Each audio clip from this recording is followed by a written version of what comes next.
Pagkagaling natin ng church, dumiretso muna tayo dito sa seaside kasi nagpasama yung kasama ko.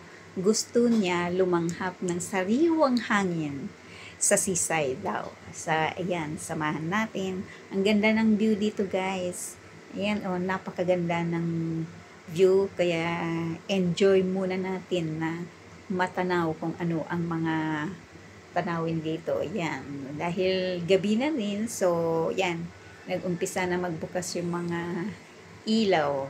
Ang ganda tingnan. Yan o, yung ano na yan. So, enjoy sa panunood sa view. Napakaganda nga naman dito.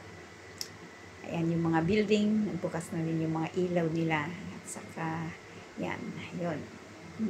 Dami din mga pumupunta pero hindi lang gaano maraming tao ngayon kasi nagsiuwian na. At tayo ngayon ang andito. Ayan. Wow, ang ganda. Bukas na yung mga ilaw. Ganda. So, pasyal-pasyal din minsan. Ito, nandito tayo sa seaside. Yun. Enjoy ang ano. Napakaganda ng Kawanao. Ayan, yung kasama kong nagpasama, si Love Cell. Hello. Ayan. Tuloy lang natin. Napakaganda ng tanawin. So, ayan guys. Andito tayo.